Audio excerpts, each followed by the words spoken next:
L'objectif de cette vidéo est de vous apprendre à faire des phrases en anglais. Je vais vous expliquer absolument tout afin que vous puissiez être capable de faire des phrases anglaises dans n'importe quelle circonstance. Donc si vous avez des amis qui sont débutants dans la langue de Shakespeare, ce sera très gentil de votre part de leur partager cette vidéo, parce qu'elle les aidera énormément.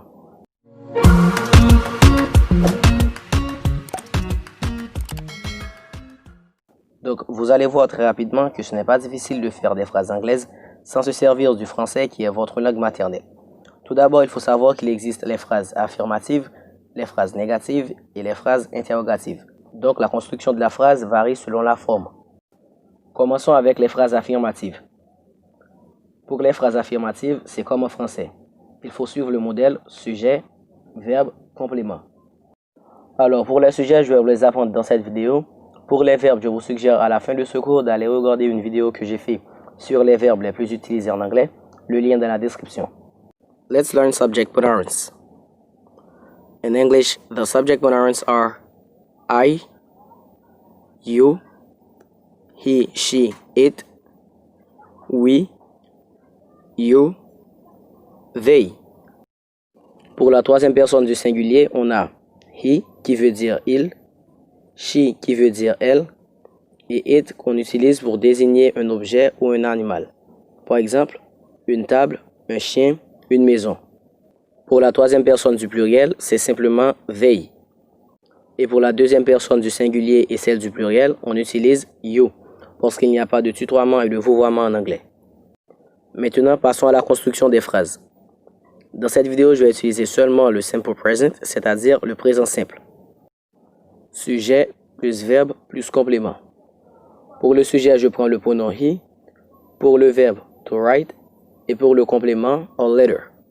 Ça nous donne he writes a letter. He writes a letter. J'enlève le tout et j'ajoute s dans write parce que le pronom he indique la troisième personne du singulier. He writes a letter. He writes a letter. Un autre exemple. They use my computer. They use my computer. Ici, le sujet c'est they. Use, c'est le verbe to use. Et le complément, my computer. They use my computer.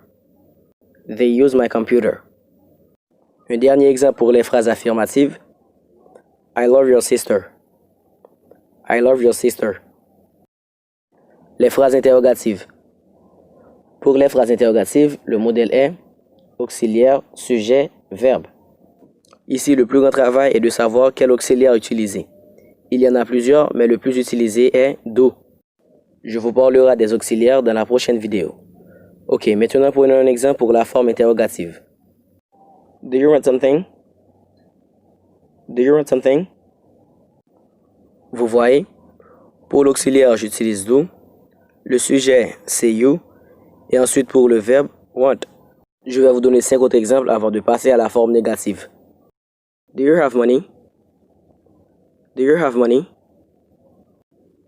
Does he use a computer? Does he use a computer? Do they go to school? Do they go to school? Do you ask him your question? Do you ask him your question? Do you buy a car? Do you buy a car? La forme négative. Pour la forme négative, le modèle est sujet plus auxiliaire plus not plus verbe. Le plus souvent, on utilise l'auxiliaire do accompagné de not. Leur contraction donne don't. I do not love your sister. I do not love your sister. Sujet plus do plus not plus verbe. Avec la contraction de do not, ça nous donne I don't love your sister. I don't love your sister. Sujet plus do not, don't, plus verbe. Donc, quand le sujet est à la troisième personne du singulier, l'auxiliaire do sera does, suivi de not, et le verbe ne portera pas la marque de la troisième personne du singulier. Pour mieux comprendre, prenons un exemple. She does not go to school. She does not go to school. Le sujet, c'est she, troisième personne du singulier. Ensuite, on ajoute do. Comme le sujet, c'est she, do devient does. Et après, on met not. Et ensuite, le verbe go. She does not go to school. She does not go to school. Et pour la contraction de does not, She doesn't go to school. She doesn't go to school. Je ne dis pas she doesn't go to school, mais je dis she doesn't go to school. She doesn't go to school. Prenons quelques exemples. They do not use a computer. They don't use a computer.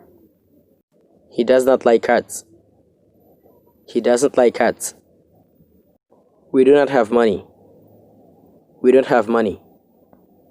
Ok les amis, je vous laisse ces 3 petits exercices concernant la leçon. Dites-moi dans les commentaires la traduction de ces phrases en anglais.